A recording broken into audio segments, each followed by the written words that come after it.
Richard Ramirez, a drifter from El Paso, Texas, was a self-proclaimed Satan worshipper who struck terror into the hearts of Californians. His brutal killing spree started in June 1984. 14 months later, when he was finally arrested, authorities described him as someone who had rewritten the very book on serial murder. On a map of Southern California, investigators marked 13 confirmed murders and multiple vicious assaults. Ramirez moved swiftly across cities, killing and disappearing into the night, only to surface somewhere else, leaving entire communities paralyzed with fear. Nighttime is supposed to be peaceful, a time to rest and recharge, but sometimes night is when the real horrors emerge. Sometimes, while you're sound asleep, someone is lurking in the shadows, watching, waiting. This may sound like the opening to a horror movie, but this is no story, this is real. This is the chilling account of the Night Stalker.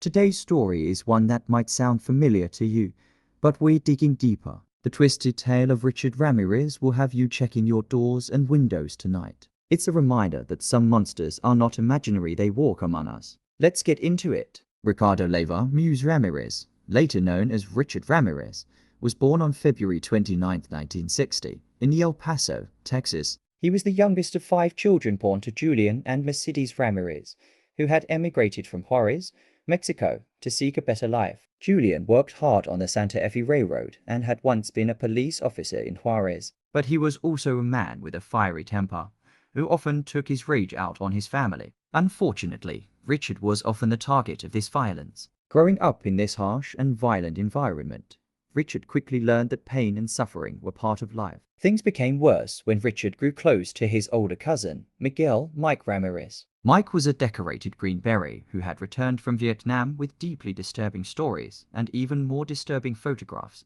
He would proudly show Richard graphic images of women he claimed to have assaulted and tortured during the war. In some of these photos, Mike posed next to bound and gagged women, smiling at the camera as if it were a trophy. Mike also taught Richard survival and combat technique skills he had learned as a soldier. These included how to kill silently, how to stalk prey, and how to stay hidden. To a young Richard, Mike was the ultimate role model, but when Mike wasn't around, Richard felt lost. His home life continued to be violent and abusive. To escape, Richard started sneaking out at night, often finding comfort sleeping alone in a nearby cemetery. But his descent into darkness only deepened. At age 13, Richard witnessed something that would forever scar him. On May 4, 1973, during a heated argument, Mike shot his wife, Jessie, in the face with a revolver, killing her instantly. Richard stood by silently, showing little emotion as the life drained from Jessie's body. The trauma further isolated Richard from the world. Mike was arrested and sent to prison, leaving Richard without the one person he admired most. Seeing Richard's worsening condition, his older sister Ruth offered him a place to stay. But this wasn't a sanctuary. Ruth's husband, Roberto, was a known peeping Tom. Roberto spent his nights spying on women through their windows. Instead of steering Richard toward a better path, Roberto invited him along, teaching him how to sneak around without being caught. By now, Richard was spiraling. His petty crimes escalated as he experimented with drugs like marijuana and LSD. His fascination with violence evolved into an obsession with Satanism and the occult. Richard had no interest in fitting into society. He wanted to live outside the rules, answering to no one.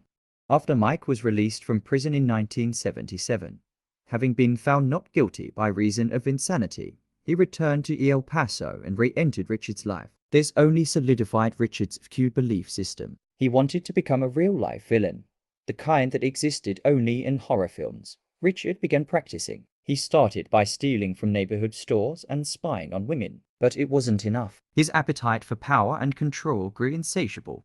After getting caught stealing a car in 1977, he was sent to juvenile detention. Once released, he was arrested again for marijuana possession in 1982, but was given probation. While on the outside, Richard picked up a part-time job at a Holiday Inn, where he used a master key to sneak into guest rooms. At first, he would just steal small items, but then he began spying on female guests as they slept. One night, Richard escalated further, attempting to sexually assault a woman. But fate intervened when her husband returned early and caught Richard in the act. He beat Richard severely and called the police. But when the couple refused to press charges, not wanting to return to Texas for the trial, Richard slipped through the cracks once again. Feeling emboldened and untouchable, Richard dropped out of high school and left El Paso for California. He drifted between Los Angeles and San Francisco, feeding his growing addiction to cocaine and his obsession with satanic rituals. His crimes escalated again. In 1984, he was arrested for auto theft and drug possession, but served only a short sentence. Then, the murders began. In April 1984, Richard was staying at a city hotel in San Francisco's Tenderloin district. While exploring the basement of the building, he encountered 9-year-old Emilia Loan. He lured her to a secluded area where he brutally beat and stabbed her before hanging her lifeless body from a water pipe. He vanished before the police found her. This crime remained unsolved until 2009, when DNA evidence finally linked Richard to the scene. The thrill of getting away with murder filled Richard with excitement. It convinced him that he was destined to be a predator. Over the next year, his crimes escalated to horrifying new levels. Between April 1984 and August 1985, he transformed into the infamous Night Stalker, leaving a trail of blood across California. His next victim was 79-year-old Jenny Vincal, who lived in Glassell Park, Los Angeles. Richard broke into her apartment late at night. He sexually assaulted and then viciously stabbed her to death. His rage was so intense that he nearly decapitated her. The only clue he left behind was a single fingerprint, but without a name. Investigators were left in the dark.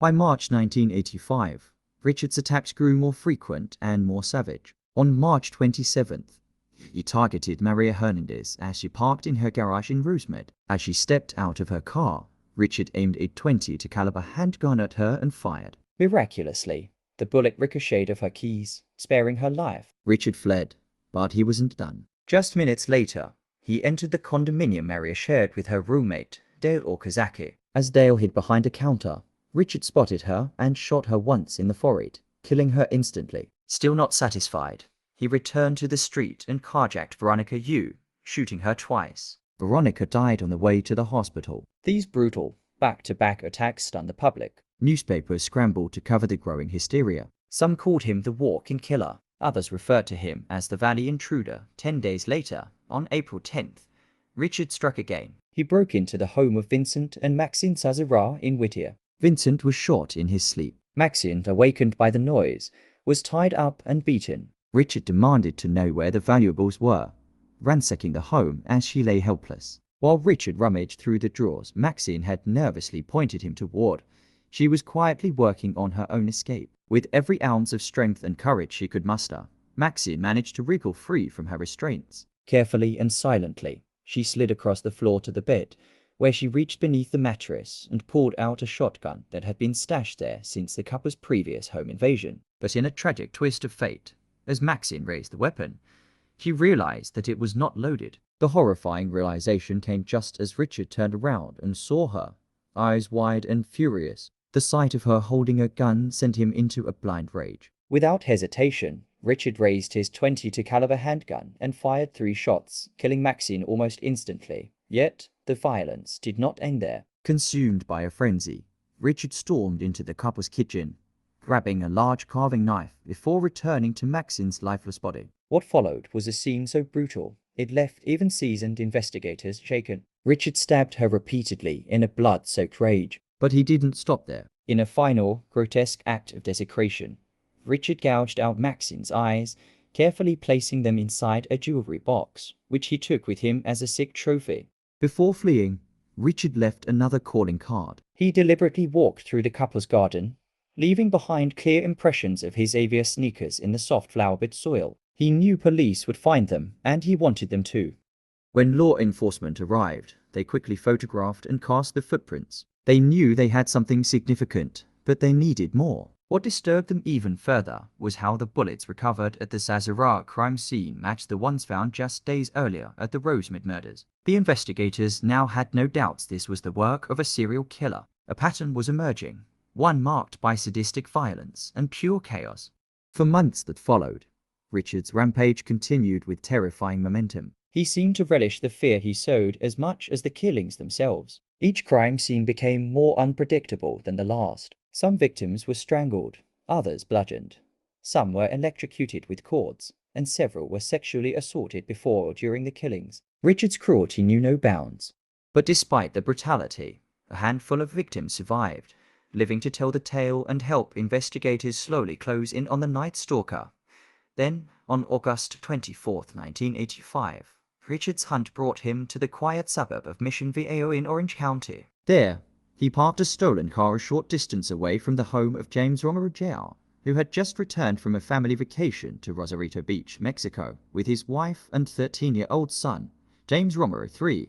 That night, as the family settled into their home, young James heard faint noises outside his bedroom window. The sound of someone creeping nearby sent chills down his spine. Acting fast, James woke his parents, convinced that a prowler was lurking outside. As the lights flicked on throughout the Romero home, Richard realized his stealth attack had been compromised. Choosing to abort his plan, he quickly fled the scene. But before Richard disappeared into the night, James Romero III had the presence of mind to jot down key details about the intruder's car. He memorized the make, model, color, and even part of the license plate, a small but critical piece of information that would later prove invaluable. The Romeros reported the incident to police, unaware that they had just come within minutes of becoming the Night Stalker's next victims. Their detailed description of Richard's vehicle would soon bring investigators one step closer to catching him. Later that same evening, driven by a sick determination, Richard found another target just a short drive away. He broke into the home of Bill Carnes and his fiancée, Inez Erickson, as they slept. Richard crept into their bedroom and woke Bill by cocking his .25 caliber handgun. Bill sat up just in time to see Richard fire 3 rounds directly at him, leaving him severely wounded and fighting for his life. Turning his attention to Inez, Richard stared coldly into her terrified eyes and introduced himself. "I am the Night Stalker," he told her. He forced Inez to swear allegiance to Satan before beating and tying her up with Bill's neckties. After sexually assaulting her, Richard gathered valuables and cash from around the home. But in a rare moment, Richard chose not to kill Inez. Instead, before leaving, he instructed her, "Tell them the Night Stalker was here." Then, like a phantom, he vanished into the night, summoning her courage. Inez broke free from her bindings and rushed to a neighbor's house to call for help. Miraculously, Bill survived his injuries after undergoing emergency surgery to remove the bullets. Thanks to Inez's detailed description, police finally had a clear image of the man terrorizing Southern California. Once again, Richard had left behind footprints that matched those from previous crime scenes.